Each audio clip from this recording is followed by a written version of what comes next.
Happy holidays, Showa spectators! Before the year's end, I promised myself to review the main star of the Showa era's debut, Image, from the Bandai Toho Kaiju series for Godzilla's 70th anniversary. For a channel that champions the world of Godzilla, I realized I've only focused my reviews on his more colorful and arguably interesting kaiju co-stars and villains, and have to date only 2 Godzilla reviews. Some fan, huh? Well, today I make good on it, and with a vinyl figure that I purchased back in 1999, the Bandai Toho Kaiju series Godzilla 1954, a monster so iconic and a figure somewhat mundane.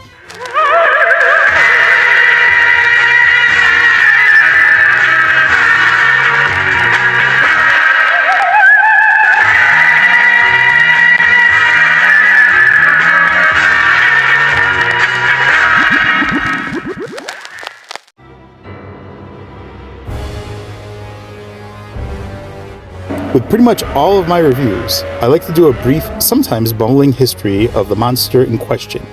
I figure, zing, that if you are here, you know the origins of this atomic-born beast who repetitiously ravages Japan.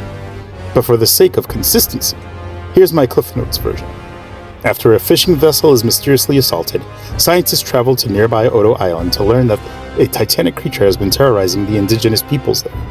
After a late-night rampage and an early morning reveal, the nation of Japan is on high awareness of Godzilla, a prehistoric creature that was awakened by atom bomb testing, eventually making his way to the mainland and essentially lighting up Tokyo. An introverted scientist named Dr. Sarazawa sacrifices himself to eliminate Godzilla with his doomsday device dubbed the Oxygen Destroyer. Now, my summation of the classic 1954 film may be a little janky as I am recalling it from memory. It's a great film, even better in its original unedited version than the Steve Martin Americanized one, but the points are basically the same. I wasn't introduced to Godzilla with the original black and white film as a kid. In fact, it wouldn't be until I was a teen that I would finally see the movie that kicked off the franchise that is still alive to this day. Not sure if there is another movie series out there with as many entries as Godzilla. Maybe James Bond comes close, but the fact that we've been indulging in the films that started 70 years ago is staggering. Godzilla has haunted my life from a very early age. I watched the films on TV every opportunity that presented itself. I desperately looked for toys to emulate this kaiju. I attempted to do stop-motion movies with my godmother's Super 8 camera and failed, just so I could create my own giant monster epic. My love of illustration is partially influenced by the imaginative spectacles of the Godzilla series.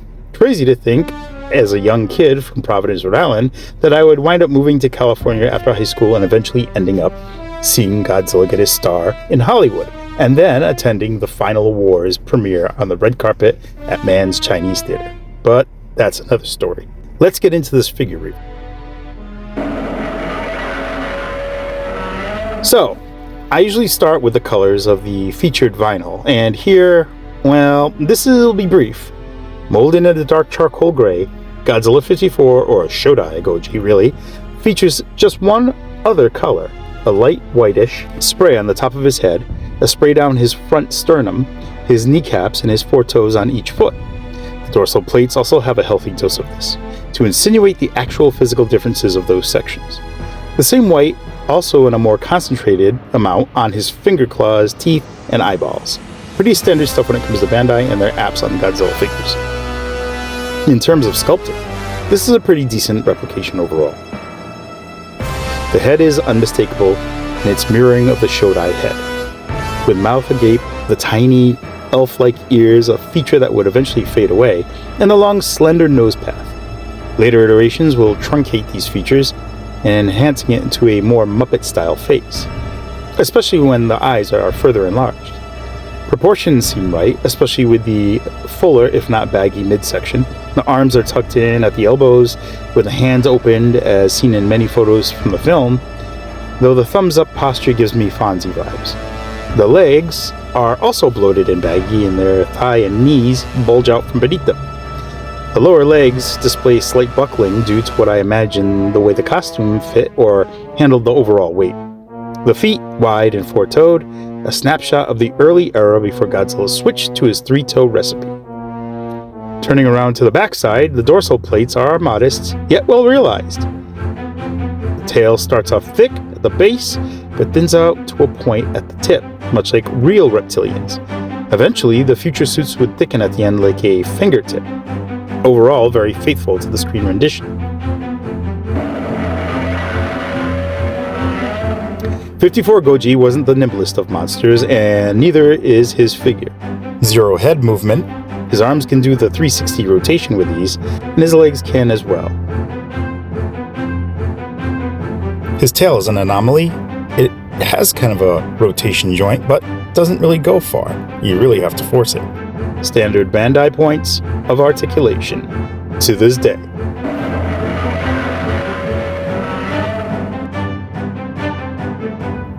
Kushu Goji is the next iteration of the King of the Monsters, and thanks to the year 2023, I have him to compare with this guy, like I did in his video review. Again, the color differences are apparent, with the 55 being a lighter shade and hue of gray. The overall body style is slimmer, and the faces are where we see the biggest contrasts. The closed mouth, the vampiric look of the Raids Again model are truly eerie. Moso Goji, a newer offering from earlier this year, is an excellent example of nailing the aesthetic. The differences are even greater here, with Moso Goji's 3-toe flat foot, wider face, and malicious glare. The base color leans towards a greener gray hue. Like Shodai, his arms are tucked at the elbows, but to a lesser degree, giving him a more action-like movement with his open claws. The torso feels thin and longer, but baggy still, and his dorsal plates are more impressive. The Gojis keep rolling through, and with the suit design that had a 4-movie run and is arguably the most classic of classics. Here we get a darker, almost black charcoal base color, and the Muppet-esque facial features are starting to take hold. The body feels more fit, maybe? Not as baggy as the earlier models. This figure is ready for action, with arms more outstretched and still, in my opinion, the best balanced looking Godzilla in the Showa series. We have achieved full Muppet show status with this grimacy version. The head sports a pronounced brow, and like the 68, a more mashed-in face. The lower lip tapers up in the middle, and the teeth appear to lean inward. Main body is fairly featureless torso, save for the usual sternum line. The tail has no life, as it was typically dragged on the ground at this point in the series. A strange evolution, yet apparently appeals to kids. I mean, it worked for me. So all in all, this is my Showa Godzilla collection thus far. While Godzilla 1954 is perhaps visually the least exciting of the bunch, it is important for those of you who are interested in the history of the franchise or the evolution of the suits throughout the years. Although his former teammates may disagree, I will give the floor to our esteemed Jet Jaguar.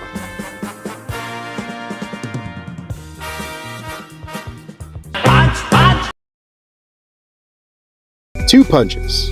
Surely this is incorrect. On the 70th anniversary of this very version?